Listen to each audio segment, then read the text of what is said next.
బంగ్లాదేశ్ మాజీ ప్రధానమంత్రి షేక్ హసీనా బుధవారం నాడు న్యూఢిల్లీలో వర్చువల్ ప్రెస్ కాన్ఫరెన్స్ నిర్వహించారు. ఈ సమావేశంలో ఆమె తన మనసులోని మాట బయటపెట్టారు. ఈ ఏడాది డిసెంబర్లో తాను తిరిగి బంగ్లాదేశ్కు వెళ్తానని ప్రకటించారు. తన పార్టీ కార్యకర్తలకు, తన అభిమానులకు దూరంగా ఉండలేనని ఆమె అన్నారు. అంతే, ఆమె ఈ ప్రకటన చేసిన వెంటనే బంగ్లాదేశ్లో తీవ్ర ఉద్రిక్త పరిస్థితులు నెలకొన్నాయి. ప్రజలు తీవ్రంగా స్పందించారు. బంగ్లాదేశ్ విదేశాంగ మంత్రిత్వ శాఖ ఆమెను నరహంతకురాలుగా శాపనార్థాలు పెట్టింది. రాజధాని ఢాకాలో ఆమె దిష్టిబొమ్మలు తగులబెట్టారు. అలాగే క్రికెటర్ షాహిబ్ అల్ హసన్ న్యూఢిల్లీలో ఆమె ప్రెస్ కాన్ఫరెన్స్కు హాజరైనందుకు ఆయన ఇంటిపై పెట్రోల్ బాంబులు విసిరారు. అయితే బంగ్లాదేశ్ రాజకీయ పార్టీల మధ్య ఎన్ని భిన్నాభిప్రాయాలు ఉన్నా షేక్ హసీనా విషయంలో మాత్రం అందరూ ఒకే బాట ఒకే మాట అన్నట్లు కలిసికట్టుగా ఆమెను దేశంలోకి అడుగు పెట్టనీయబోమని స్పష్టం చేస్తున్నారు. ఇక బుధవారం నాటి ఆమె మీడియా సమావేశం వివరాలతో పాటు బంగ్లాదేశ్లో ప్రజల స్పందన గురించి మరింత సమాచారం తెలుసుకుందాం.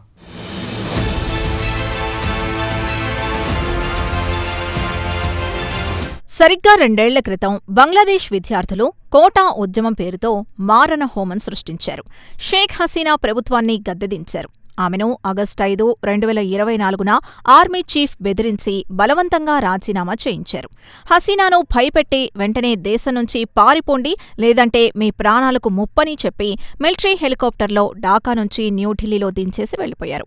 2024 ఆగస్టు 5 నుంచి ఆమె న్యూఢిల్లీలోనే ప్రవాసంలో ఉంటున్నారు. ఇక తాజాగా ఆమె ఆగస్టు 5న అంటే బుధవారం నాడు న్యూఢిల్లీలో వర్చువల్ ప్రెస్ కాన్ఫరెన్స్ నిర్వహించారు. ఈ మీడియా సమావేశంలో ఆమె ఈ ఏడాది డిసెంబర్లో ఢాకా వెళ్తున్నట్లు తన మనసులోని మాట చెప్పారు.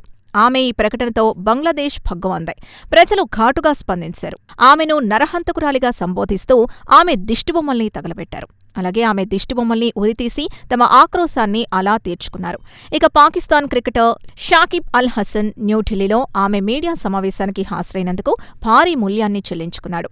మాజీ ఎంపీ కూడా అయిన షాకిబ్ ఇంటిని దుండగులు తగలబెట్టారు.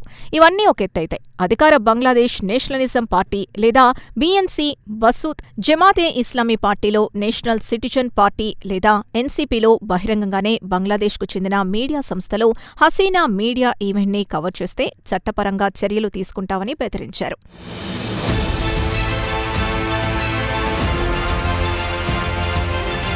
ఇక న్యూఢిల్లీ మీడియా సమావేశంలో హసీనా మాట్లాడుతూ తాను ఢాకాలో దిగిన వెంటనే నిర్బంధిస్తారు, తనను జైలుకు పంపిస్తారు, దానికి తాను భయపడను, బంగ్లాదేశ్ ప్రజల కోసం తాను ఎలాంటి త్యాగానికైనా సిద్ధమే అని అన్నారు.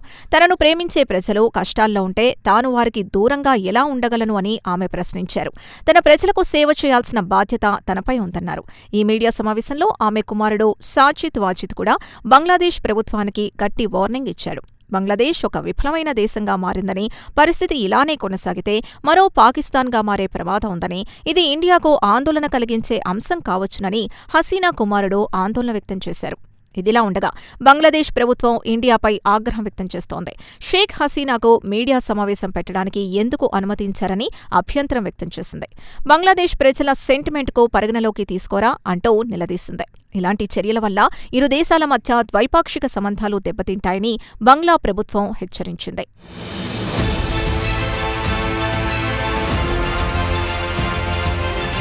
వాస్తవానికి ఆమె బుధవారం నాడు అంటే ఆగస్టు 5న బంగ్లాదేశ్ వెళ్లాలని ప్లాన్ చేశారు.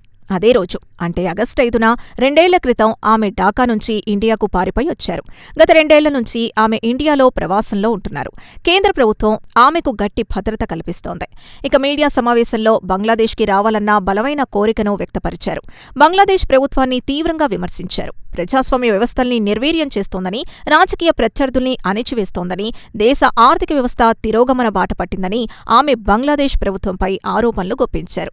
ప్రజలకు భద్రత, అభివృద్ధి, సంపద, శాంతి ప్రజలకు లభించాలి. అందుకే తాను బంగ్లాదేశ్కి తిరిగి రావాలనుకుంటున్నానని హసీనా వివరించారు.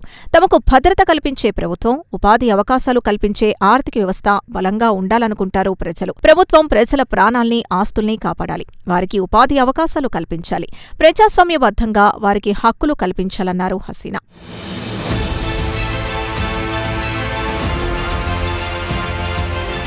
తాను అధికారం కోసం బంగ్లాదేశ్ రావాలనుకోవడం లేదు, బంగ్లాదేశ్ని సరైన దారిలో పెట్టడానికి వెళ్లాలనుకుంటున్నాను.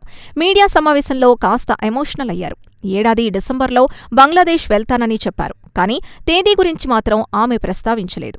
అయితే మీడియా మిత్రుడొకరు బంగ్లాదేశ్ వెళ్లడానికి మీరు థర్డ్ పార్టీ సాయం కోరుతారా అని ప్రశ్నించారు. దానికి ఆమె సూటిగా సమాధానం చెప్పకుండా తాను బంగ్లాదేశ్కి వెళ్లాలనుకుంటున్నాను. అక్కడ అధికారంలో ఏ ప్రభుత్వం ఉన్నా తాను పట్టించుకోను. 2024 ఆగస్టులోనే తాను దేశం విడిచి వెళ్లను అని చెప్పా. మరి తనను ఇక్కడికి ఎందుకు తెచ్చారో తనకు తెలీదన్నారు. అయితే ఎలాగోలా ఇక్కడికొచ్చా, ఇక్కడ షెల్టర్ తీసుకుంటున్నానని ఆమెను ప్రశ్నడిగిన మీడియా మిత్రుడికి జవాబిచ్చారు. తాను ఎలాగైనా ఢాకాకు వెళ్లాల్సిందే, తన ప్రజలను కలవాల్సిందే, అక్కడ ఏ ప్రభుత్వమున్నా తాను పట్టించుకోనని ఆమె స్పష్టం చేశారు.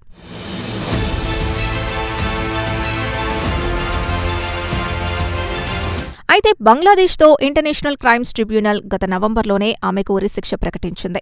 2024 జులై, ఆగస్టులో దేశవ్యాప్తంగా ఆమె ప్రభుత్వానికి వ్యతిరేకంగా వెల్లువెత్తిన నిరసనల్ని ఆమె ఉక్కుపాదంతో అణిచివేశారు.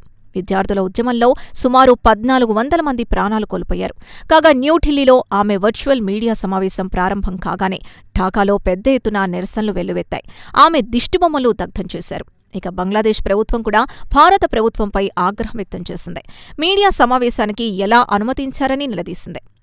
ఆమె అనుచరులు బంగ్లాదేశ్పై నిలువునా విషం కక్కారని మండిపడ్డారు. ఆమె మీడియా సమావేశం పెట్టిన టైమింగ్ గురించి బంగ్లా ప్రజలు ప్రశ్నిస్తున్నారన్నారు. జులై విప్లవం 2వ వార్షికోత్సవం జరుపుకుంటున్న సందర్భంగా ఆమె భారత గడ్డపై నుంచి బంగ్లాదేశ్ని శాపనార్థాలు పెడుతున్నారు. జులై విప్లవంలో అసూలు బాసిన వారిని హసీనా అవమానపరిచినట్లే అని బంగ్లాదేశ్ ప్రభుత్వం ఒక ప్రకటనలో ఆమె చర్యను తప్పుపట్టింది.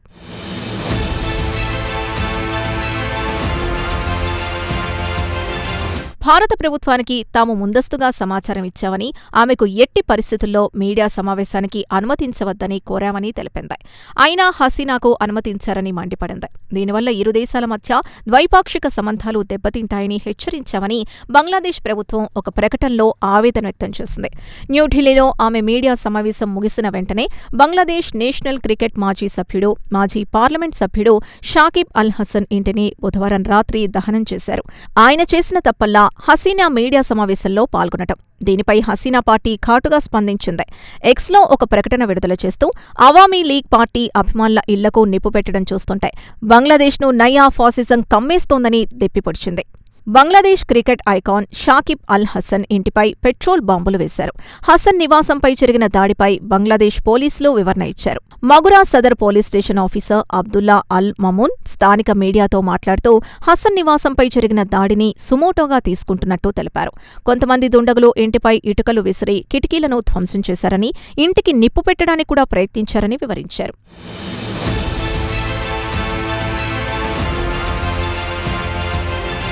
అయితే ఈ దాడికి పాల్పడింది ఎవరో ఖచ్చితంగా తెలీదంటున్నారు పోలీసులు. క్రికెటర్ ఇంటిపై పెట్రోల్ బాంబులు వేయడంతో ఇంటి పైభాగంలో మంటలంటుకున్నాయని, అయితే తక్షణమే స్థానికులు మంటల్ని ఆర్పారని పోలీసులు చెబుతున్నారు. అయితే హసీనా ఈవెంటుతో తమకు సంబంధం లేదని భారత ప్రభుత్వం చేతులు దులుపుకుంది. అయితే హసీనా ప్రభుత్వాన్ని కూలదీసిన తర్వాత ఇరు దేశాల మధ్య సంబంధాలు దెబ్బతిన్నాయి.